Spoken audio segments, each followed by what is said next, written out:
네, 안녕하세요. 네, 신홍화사입니다. 자, 이제 이거 뭐 보수교 관리에 대해서 13부터 보도록 하겠습니다. 자, 보시면 이제 특허 보수교육 설치 운영하는 설명이 틀린 것은 이라고 되어 있는데요. 특허 보수교육은 창공 전공판이라고 우리 배웠죠. 설치 운영하는 설명입니다. 자, 볼게요. 자, 특허 보수교육 설치 운영하는 자는 체납된 관세 및 내고세가 없어야 된다. 이거 뭐냐면은 운영인에 대한 결격사유죠. 운영인의 결격사유. 결격사유에 해당되는지 안 했는지 그래서 보면 대상들이 쫑쫑쫑쫑쫑쫑 있죠. 그리고 또 이제 운영 결격사유 있고 특허 보세 구역을 이제 할 수 있는 요건들이 있습니다. 그것도 뿅뿅뿅 있고 그래서 그 중에 한 개가 이제 요거 운영에 대한 결격사유인 거예요. 그렇죠? 특허 보세 구역에 대한 요건의 한 개가 운영의 결격사유다. 여기에 해당하면은 안 된다라는 것이죠.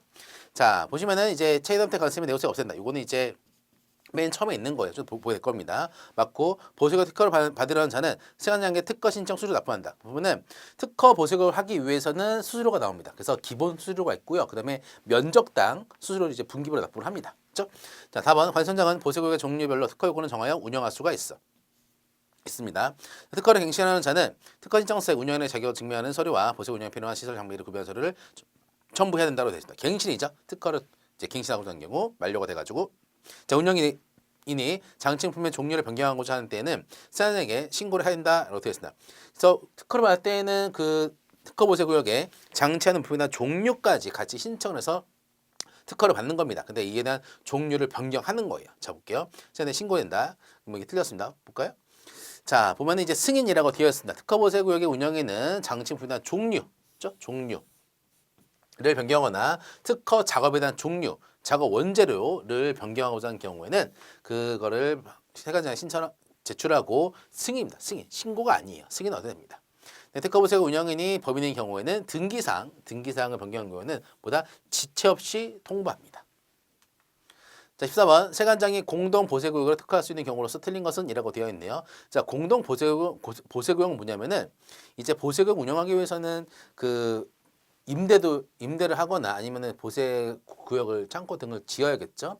하면 비용도 많이 들고 요건도 까다롭습니다. 그렇기 때문에 그 두 가지 이상의 업체들이 하나의 보세 창고를 같이 쓰는 거예요. 이런 경우입니다. 공동 보세 구역을 합니다.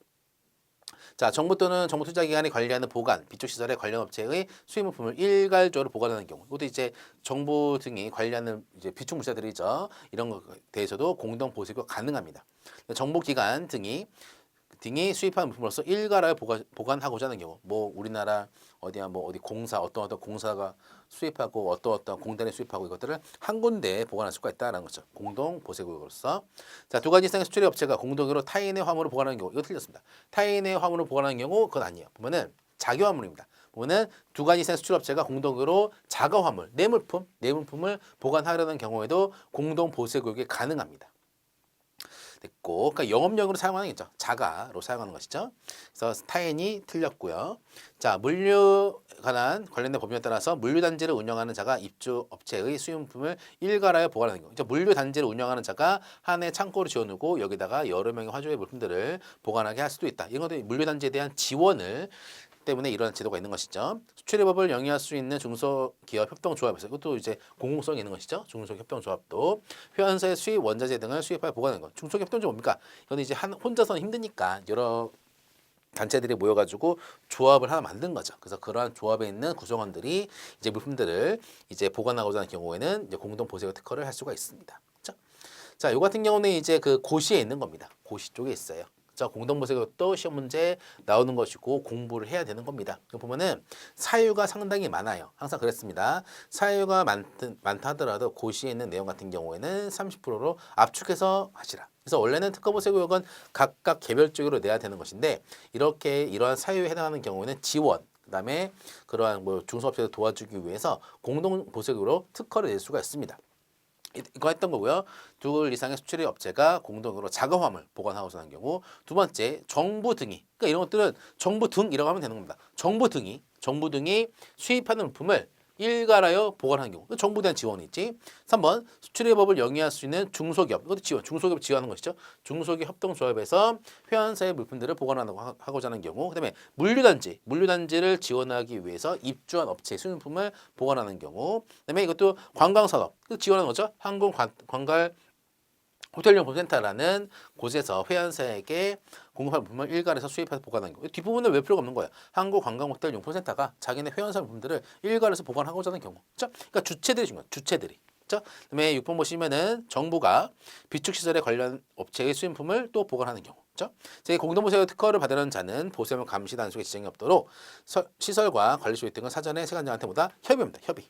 왜냐면은 두 가지 이상의 기업들의 물품들이 들어가기 때문에 이런 것 같은 경우에는 이제 그 세관장과 협의를 해야 돼요. 이 협의할 수가 있죠. 우리가 하나의 보세 구역인데 여기에는 A라는 화주의 물품들, 여기는 B라는 화주 물품들을 구분해서 우리는 보관하겠습니다.라고 이렇게 협의를 해야지. 왜냐면 두 개가 섞이면 안 되잖아. 그죠?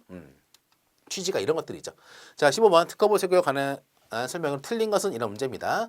자, 보세 판매장 특허를 받는 중소기업은 3회 한정하여 특허를 갱신할 수 있다라고 되어 있어요. 자, 보면 이제 특허 보세 구역 운영에서 상당히 많이 이제 최근에 바뀐, 최근이 아니죠. 뭐 작년, 재작년 좀 오래됐습니다. 좀 크게 바뀐 게 뭐냐면은 관세법에서도 특허 보세구역 중에서 보세 판매장, 즉 면세점 같은 경우에는 상당히 그 부가가치가 높은 산업 중에 한 개예요. 그래서 이제 기존에는 이제 대기업들이 많이 이런 것들 운영을 했는데 이제 그런 것에 대해서 이제 그 좀 공정성을 하기 위해서 이제 중소 중견 기업들도 특허 보세구 운영할 수 있도록 법 제도가 생겼습니다. 그래서 그 업체들이 이제 일정 비율에 해당하는 면세점 같은 경우에는 그러한 중소 중견 기업들이 할 수 있도록 해놨어요. 그렇죠? 그리고 이들 같은 경우에는 이제 중소기업이 이제 특허를 받은 경우에는 이제 한 번 하고 또 5년이거든요. 면세점 같은 경우는 이제 갱신하잖아요. 보다 3회 한정해서 갱신할 수 있다라고 되어 있습니다. 근데 이게 틀렸어요. 보다 2회입니다. 그래서 보면은 그 2회 보면은 중소기업은 보다 2회라고 되어 있어요. 그렇죠? 보세범 판매자 특허의 원칙이 뭐다? 5년 이내예요. 5년 이내입니다. 5년이 끝나면은 다시 또 갱신을 해야 돼요. 그래서 그 특허를 받는 자는 1회 한정해서 특허를 갱신할 수가 있습니다. 대기업 같은 경우에는. 하지만 중소 중견기업 등 중소 중견기업은 뭐다 2회 한정해서 갱신할 수가 있어요. 조금 더 중소기업에 대해서 혜택을 준 거죠. 그러면은 자, 그래서 3회가 아니라 뭐다? 2회입니다. 중소기업은 2회예요.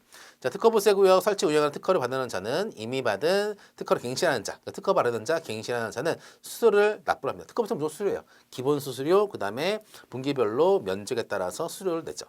자, 다음은 보세창고의 특허 기간은 10년 범위 내에서 신청인이 신청한 기간으로 합니다. 맞아요. 하지만 보세 창고는 그렇지만 면세점 같은 경우는 아까 봤죠? 5년이었죠. 자, 마번 특허 보세고 설치 운영하는 자는 세관장의 특허를 받아야 합니다. 그리고 기존 특허를 갱신하는 자도 교환 똑같다. 보다 세관장의 특허다. 특허 보세 구역은 무조건 세관장의 특허입니다. 특허. 재량이죠. 특허는. 자, 특허의 특례라고 되어 있습니다. 자, 세관장은 물품을 판매하는 보세 판매 특허를 부여하는 경우에 중소기업 및 중견기업으로서 매출액 등등등등 대통령이 정하는 기준에 맞는 기업 중 특허를 받을 수 있는 요건을 갖춘 자에게 일정 비율, 일정 비율 이상의 특허를 부여를 합니다. 말은 길게 되어 있어요. 근데 다 필요 없습니다. 세관장은 중소 중견 기업에 대해서 이들에 대해서 일정 비율의 특허를 보세 판매장에 대한 특허를 부여해야 한다라는 게 원칙입니다. 그렇죠? 그다음에 상호 출자 제한 기업, 상호 출자 제한 기업 집단이 뭐예요? 대기업입니다. 그쪽이 속한 기업에 대하여 일정 비율 이상의 특허를 뭐한다? 부여할 수도 없다. 핵심 지금까지 한 거 볼까요? 중소 중견 기업은 일정 비율 이상의 특허를 부여해야 한다. 그다음에 대기업 같은 경우에는 일정 비율 이하로 특허를 부여한다. 이게 같이 가는 것이지. 다만 세관장은 물품을 판매하는 보세 판매자의 경우에는 중소기업 등에게만 특허를 부여할 수 있다라고 되어 있습니다. 그렇죠? 중소기업 등에게만 특허를 부여할 수가 있다. 그렇죠? 자, 이에는 불구하고 기존 특허가 만료되었으나 신규 특허의 신청이 없는 등 제1항을 적용하지 아니한다라고 했다. 뭐냐면은 이제 중소 중견 기업들이 이제 신청이 없는 거예요. 특허를 하겠다고 중소 중견들이 신청이 없습니다. 그러면은 뭐다? 이런 비율들을 적용하지 아니한다. 이제 그럴 리가 없겠죠. 서로 하려고 하겠죠. 돈 있는 중소 중견 기업들은. 자, 그래서 부분 판매 특허는 일정한 자격을 갖춘 자의 신청을 받아서 평가 기준에 따라서 심사하여 부여합니다. 그러니까 이게 관련성의 가장 큰 힘이죠. 관련성 결정하니까. 근데 기존 특허가 만료되는 경우에도 또한 같습니다. 그러니까 신규도 이제 신청받아서 심사를 하고 갱신도 심사를 한다는 게 핵심이죠. 근데 특허 수수료는 불구하고 운영인의 보세 판매장의 매출액을 기준한다. 이게 또 중요하죠. 매출액. 그러니까 일반적으로 보세 구역 특허 보세 구역 같은 경우는 면적으로서 이제 그 특허 보세 기본 수준 말고 면적 신청 수준 말고 특허 보세를 운영하기 위한 수를 면적으로 하거든요. 면적 비율로서 이게 면적당 얼마라고 하는데 이번에 보세 판매자 같은 경우는 달라요. 뭐다? 매출액입니다. 매출액. 어떠한 보세 판매 면세점이 있는데 매출액이 1년에 뭐 1조 뭐 몇천억 그래요. 그러면은 그 금액이 높아질수록 특허를 할 수 있는 수수료가 높아지는 겁니다. 매출액 기준이에요.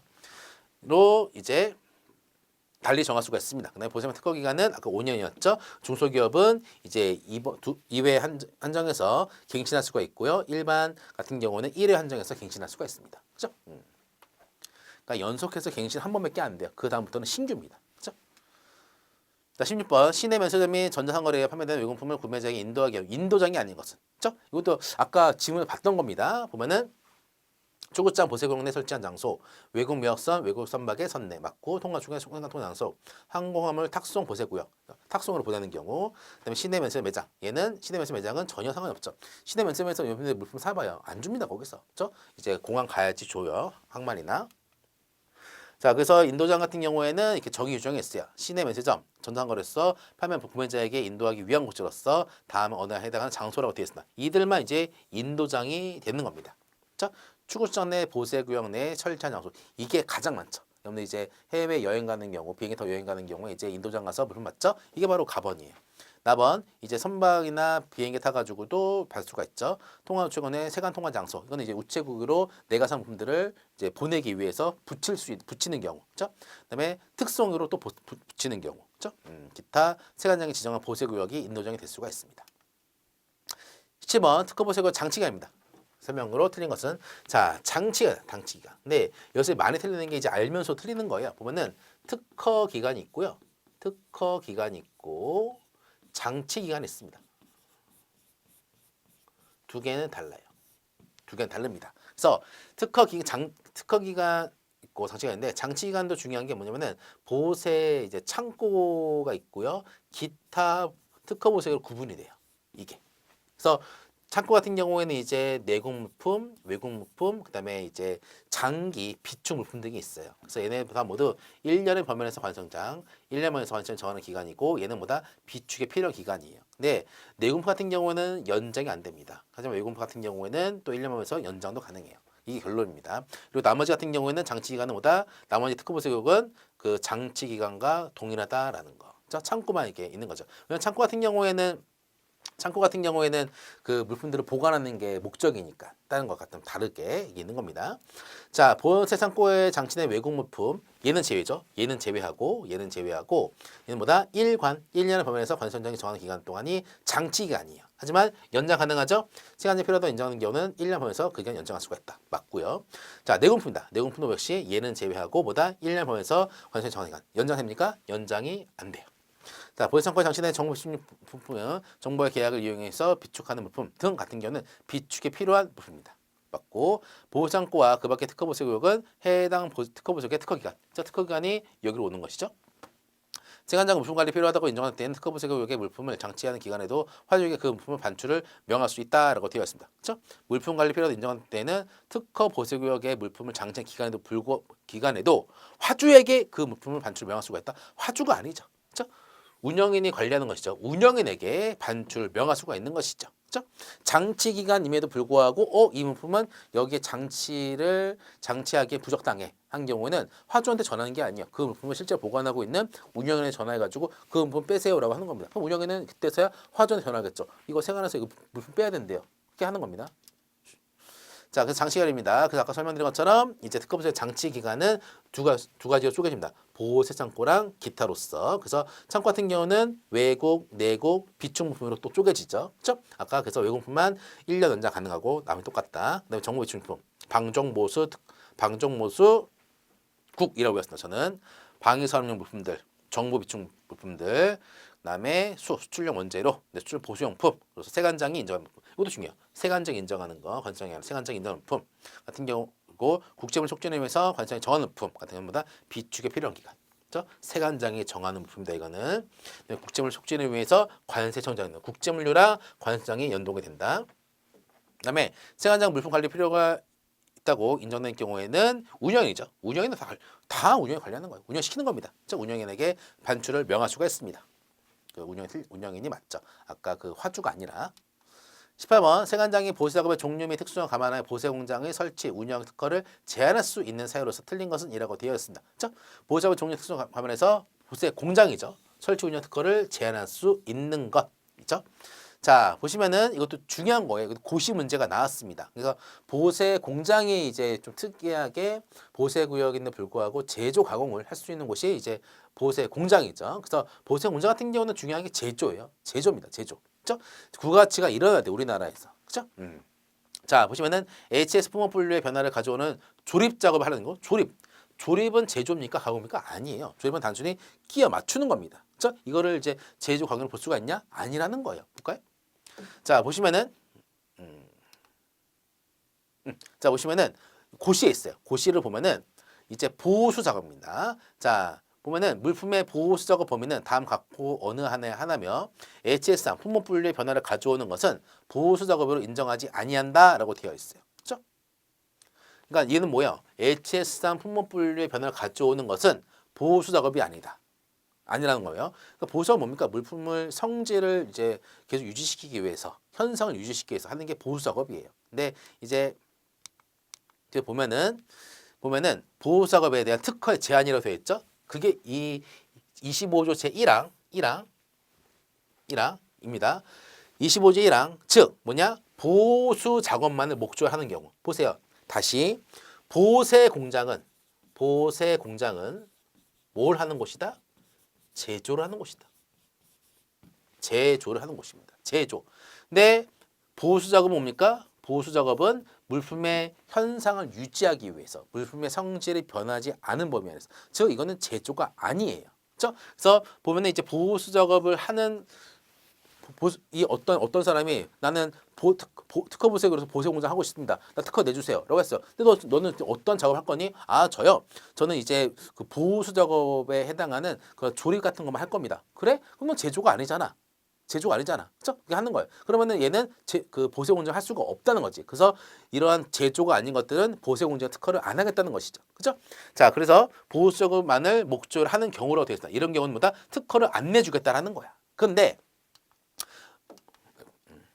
보면은 안 내주겠다는 거예요. 그런데 그래서 이런 것들은 보세 공장에는 특허를 안 내주겠다. 그런데 HS상 품목 분류 변화를 가져오는 것을 보수적으로 인정되지 않나. 즉 뭐다? HS상 품목 분류 변화를 가져오는 것은 이제 그 보세 공장으로 해 주겠다는 것이지. 그렇죠? 그렇죠? 그래서 보면은 HS 품목 분류 변화를 가져오는 뭐다? 조립 작업을 행하는 경우 얘는 아닙니다. 그렇죠? 나머지 폐기물을 원재료로 하여 제조 가공하라는 경우 맞고요. 손모율이 불안정한 농수산물. 보세 공장은 소유량이 중요해요. 소유량이 정확하게 나와야지만이 되는 것이지 이렇게 소유량이 정확하지 않으면은 나중에 과세할 수가 없어요. 그렇죠? 근데 보세가 전부를 장애 작업에 의존한다. 아니 이곳을 보세 공장 하려고 하는데 웬걸 보호세 정보를 다른 곳에서 해? 말이 안 되지. 그럼 얘 뭐 하는 곳이야? 안 되잖아요. 근데 포장의 개선, 라벨 표시 등 물품 상품 활성화를 개수 작업을 목적으로 하는 경우 뭐야? 보수 작업이잖아. 이런 건 안 되는 소리야. 보세 공장이면은 정말 제조를 하는 소리예요. 그렇죠? 있고 됐습니다. 자, 그래서 보면은 이러한 것들은 제조가 아니기 때문에 얘는 보호세 공장으로 특허를 내주지 아니한다는 거죠. 첫 번째, 운영의 결격서에 해당하는 경우, 그다음에 체납하고 있는 경우, 그다음에 위험물 취급하는 경우인데 위험물에 대해서 승인받지 않은 경우 안 되죠. 그다음에 다음과 어느 하나에 해당하는 경우에는 보호작업의 종류 특수성 감안해서 설치 운영 특허를 또 제한할 수가 없다. 제한을 할 수가 있습니다. 얘는 절대 할 수가 없는 것이고 얘는 뭐다? 특허를 제한할 수가 있다는 거예요. 그렇죠? 자, 그래서 보수 작업만을 목적으로 하는 경우다 안 된다. 폐기물을 원재료로 하여 제조 가공하고 이것도 사회성으로 무리를 빚을 수가 있다. 그다음에 손모를 분장한 농수축산물을 원재료로 제조 가공한다. 왜냐? 보세 공장은 항상 소유량이 중요하다. 하나 제품 만들 때 내공품 몇 개 들어가고 외공품 몇 개 들어가는지 정확하게 산정이 돼야지만이 나중에 원료가라든지 제품 가공을 할 수가 있다는 겁니다. 그다음에 보호 작업이 전부를 장애 작업을 하는 경우 아니 보세 공장을 여기다 해놨는데 왜 다 여기서 하냐고요. 보세 공장에 작업하고서 왜 여기 하는 거야. 얘는 도대체 뭐냐라는 거. 그죠? 자, 그래서 보세 현장에 관한 고시를 또 보게 되면은 자, 그래서 이러한 보호 작업에 대한 범위는 뭐다? 이런 것들이 있습니다. 이거는 이제 보호 작업의 범위에 해당되고 이렇게 HS 품목의 변화를 가져오는 것은 뭐다? 보호 작업으로 인정되지가 않습니다. 그렇죠? 그래서 보면은 이제 그러한 보호 작업만을 목적하는 경우고 HS 품목의 변화를 가져오는 조립 작업을 하는 경우 얘는 해당 사항이 안 되는 것이죠. 그렇죠? 꼭 됐습니다. 그렇죠? HF 품목으로 변화가 가져오는 것은 보조업이 인정되지가 아니한다. 그래서 단순한 조립적이지만 이렇게 보전, 보계, 선단 이렇게 했어요. 보작업을 보전을 위해서 필요한 작업, 그다음에 개수 작업, 그다음에 선정에 대한 준비 작업, 단순한 조립 작업, 얘는 뭐다? 보수 작업이다. 하지만 HS 품목으로 상 변화를 가져오는 거는 단순한 조립 작업을 하더라도 얘는 뭐다? 보호 작업이 아니다라는 것이지. 그렇죠?